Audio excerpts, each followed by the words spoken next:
Hello, it's Sarah and Jim, and we are the New Sages. Hey, check out our garden. We just planted it here on April 18th. Oh, here we are 5 weeks later. Look at how tall we are. Oh, we've already flowered and have fruit. Wow, look at the size of our fruit. So big. But here we are, about 2 weeks after planting our seed. We've started to grow some more leaves. Look at that. Now we got primary leaves, secondary leaves. Oh, we're getting so crowded in here. Oh, an application of rooting hormone along the stem and then increasing the planting depth into a secondary container, such as these biodegradable paper bags filled with some compost, quality compost and soil. And voila, here we are, all planted up. We'll continue to grow in here for about 2 weeks. Okay, so at the bottom of our planting holes, we have eggshells, banana peels, and a little bit of multi-purpose garden fertilizer. Just a simple 10-10-10, giving the plants kind of everything that they're going to need to start. Now, something that you want to be careful with when you're using fertilizers is that you don't really want those in direct contact with the roots. So before we drop our plants in, we're just going to sprinkle just a little bit of soil into these holes. That way our roots can grow right down into this, and we're not risking burning the roots. So planting our tomatoes here, the benefit of the brown paper bag is that it's completely compostable. I would suppose that the not benefit is that they're not exactly durable. So you want to be careful if you're using this method in terms of you've got them in a tray, you're moving them around, because through watering cycles, the bags will certainly degrade. It's only been about 10 to 14 days that these plants have been in the bag, but the amount of growth that we've gotten off of these is pretty significant. And as Jim indicated, we're going to bury deep, probably up to the first set of true leaves on these guys. These are the cotyledons down here. I'm going to bury these. I'm going to paint the stem with just a little bit of root hormone to encourage this plant to grow roots along the length of the stem. Tomatoes will do this anyways. If you don't have root hormone, don't worry about it. No stress. Just bury it deep and nature will kind of take care of itself. But I'm going to give it a little kickstart with painting the stems. The official tomato planting date for Sacramento is April 28th. We're a little early this year. We've had 2 days now that are over 88 degrees, and our nighttime temperatures are consistently above 50. Right now, that's a recent development, which is really exciting because we've been sharing living space with about 100 tomato plants. It's time for the jungle to move outside and give it space to grow. So in anticipation of planting the bed, these are all indeterminate plants. So what that means is an indeterminate variety will continue to grow up. And these can be fairly tall. For example, the bodacious, I'm anticipating these guys reaching about 7 feet. Berkeley pink tie-dye, a little shorter at about 6 feet, so I've planted these in front. White tomoatoes, again, about 6 feet or so. So they need a lot of vertical space, so hence trellising these or staking is going to be very important. But because they're indeterminate and their growth is mostly vertical, that means that you can plant a little denser. So the recommendation is to plant 18 to 24 inches apart for indeterminate varieties. Given that we have mostly a raised bed situation and we're a little space conscious, we're planting at a spacing of 18 inches. Now, one thing that's really important for your tomato plants is you want to make sure that you don't have any leaves in contact with the ground. So for example, this leaf is, so I'm going to come back through and I'm just going to clip that. So maybe we'll just check back in a week's time and we'll see how things are looking back here. Yeah, sounds good. And we'll show our friends. So welcome to the garden 3 weeks after planting. Everybody's doing really well in terms of getting established. So in this bed, we have 4 different varieties of tomatoes planted. They are all indeterminate varieties. These first 2 here are Anise Noir, also known as black pineapple. Here we have white tomoatoes. These were the free seeds, courtesy of Baker Creek. Here we have 4 Berkeley tie-dyes that standing right in front of me, or growing rather right in front of me. And then in the back, we have 4 bodacious tomatoes. And I will say that those bodacious tomatoes certainly were robust seedlings, and I see that they are pretty, they're going to be unwieldy if we don't get them under control with some pruning and staking. This is now almost exactly 2 months from seeding. So this is where you would be 2 months from seeding. These are on drippers right now, so there's no hand watering at this point. So mostly we're going to do some lower leaf pruning and sucker pruning. Any of these pruners with a fine tip where you can get in there and have some control work just fine. They're pretty tender. The tomatoes at this stage are pretty tender. Yeah, you know, I see a lot of folks that just get in there and kind of rip these off, you know, just kind of giving it a little back and forth flex and then pull. It's not my preferred method to do it, just because you can actually peel the stem, damage the stem. I feel like you get a cleaner, be a little more surgical, if you will. Right. So we're gonna get in a little closer and take a look at this particular plant. This is an Anise Noir. This is an indeterminate variety. You really only need to prune the indeterminate varieties, as the determinate varieties will grow to a certain height and then just abruptly stop. So no need to employ this method on your determinate varieties. So before we get in here real quick, just going to take a look at the plant and sort of assess it overall.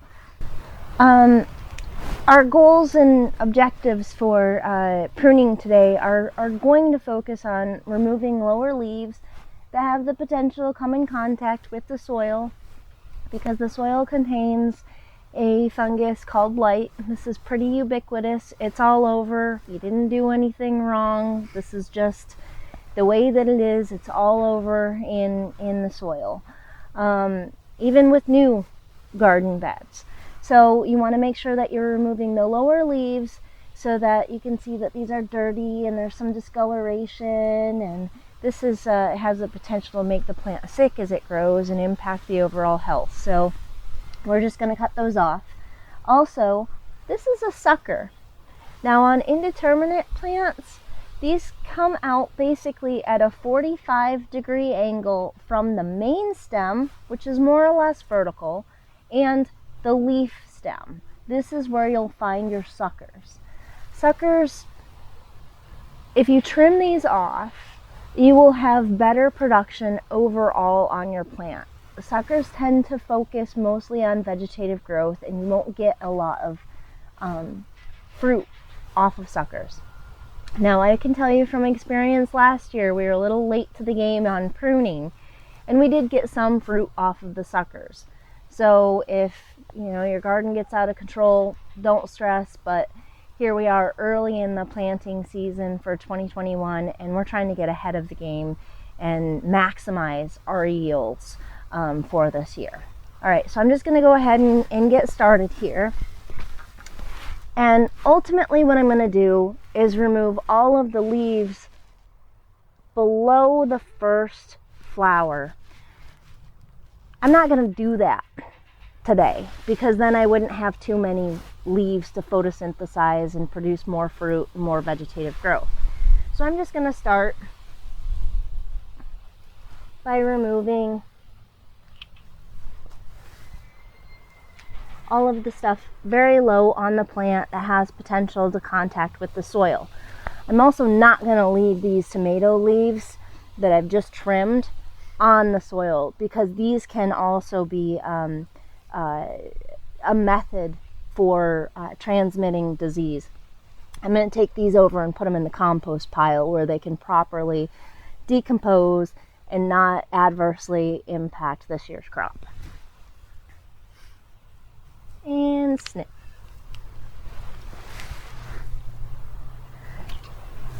Now, fun fact, you can take these little suckers, stick them in water, and root them and get yourself a whole new tomato plant.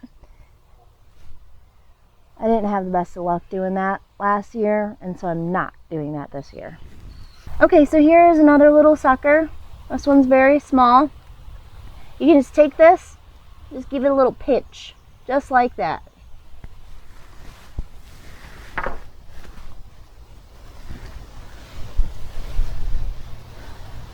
That's pretty much it. That's all I'm gonna cut for right now. Actually, I'll just cut this back to about 2 leaf clusters here. I just want to make sure that the plant has plenty of leaves remaining on it to photosynthesize. Removing these lower leaves will actually stimulate the upper portion of the plant to grow.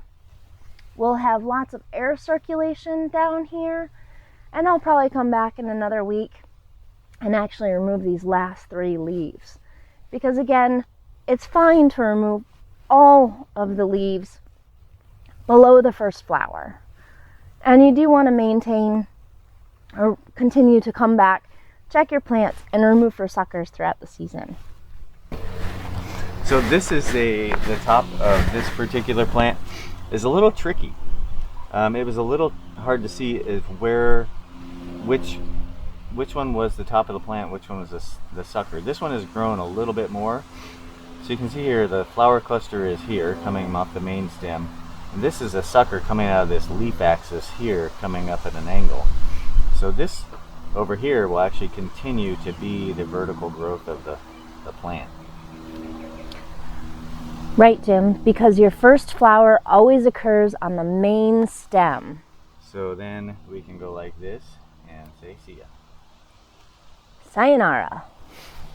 Okay, so this is a different variety of tomato. This here is the bodacious, and what you'll find is that different varieties have slightly different growth patterns, different propensities for producing suckers. Apparently the bodacious is very prolific in terms of sending out suckers, so we're going to correct that.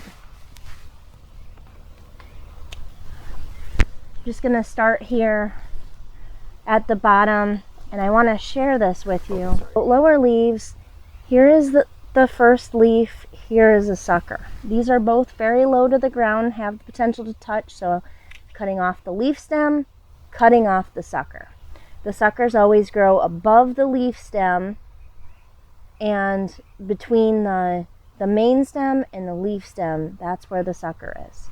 So That's another big one right there. Here we go. Yeah, this is very large. This is the sucker coming out at about a 45-degree angle between the main stem and the leaf. So cutting out the sucker. And that sucker really wants to be the plant. That's trying to make itself a new plant, and we want to concentrate on the main plant. Okay, so we have another sucker right here. This one's coming out almost vertical. I'm just going to cut that off, and I'm actually going to take that leaf as well. Again, what is it? It's a sucker. And what about this? Is this a sucker? That's a sucker. Okay. I think I'm maybe going to take this leaf. Actually, what I'll do is I'll just give those a little prune at this point. I want to make sure that my plants have the ability to continue to photosynthesize and create. Me and Sarah are going to continue to sucker out this bed, and then we're also going to stake a few of these just to show you the staking method. And a lot of this is, we got this information. There's a lot of great channels out there. The MI Gardener does a really good job explaining the single stemming and pruning method. We were a little hesitant at first because it seems daunting to be cutting this much of your plant off, but after just one season of it, you really will see the validity of it. So don't be scared. Tomatoes will grow. Trim them away. We're going to single stake these indeterminate tomatoes because they are not determined as far as height goes. That's right. They will keep growing tall, and this is an 8-foot furring strip. The difficulty with furring strips is not finding them that look like that. So lumber prices have been going up. These are not quite as cheap as they used to be, and you have to be pretty selective on picking them. So we're just going to push these into the ground, no tools necessary. The plant itself is kind of help keep it, you know, in place. I'm going to just kind of go fairly close to the plant, but I don't want to go so close that I'm really impacting its root structure, but close enough that this thing can be brought over to this. So at this particular point, it's probably only going to have like one tie point. And we're using a flexible plastic tie that left over from last year. We're trying to get away from plastic, but you just want something that will stretch with the plant. That stuff works just fine. We're just trying, and it will degrade over time. We're just trying to get away from plastics. Set this in real good. And there you go. So here we go. Here's the stretchy green tape that we're going to use to tie these up. As Jim had indicated, yeah, this is plastic. And so what I've noticed, you know, as we dismantled the garden last year, I was picking up, a lot of this kind of tape from the garden. So one of my goals is to find something else to replace this. I'm down to the last little bit of the roll I was going to show you, but it's deep in my pocket. So I need to find something else that also has the ability to stretch and is fairly flat, so as not to saw into the tomato plant. One of the things that you want to remember as you're staking is what doesn't bend breaks. And what I mean by that is your tomato plant is a living system. There is wind. Your plant needs to be able to move a little bit with that wind. Otherwise, as you stake these, you're just going to create basically a sawing into your plant, and you don't want that. So the idea here is we're really just supporting the stem. I'm not going to tie this tightly. I want it to be able to grow. I need the material to flex and grow with my plant and not constrain that. So right now you can see that my plant can still move around, and there's plenty of room to grow, which is what I want this plant to do. Grow and give me lots of fruit for salsa and tomato sandwiches. Thank you for joining us on the New Sages Gardening channel today. We're really excited to share our 2021 tomato beds with you, and so you can help or you can follow our progress, and hopefully you're learning something. And the takeaway message in gardening is mistakes happen.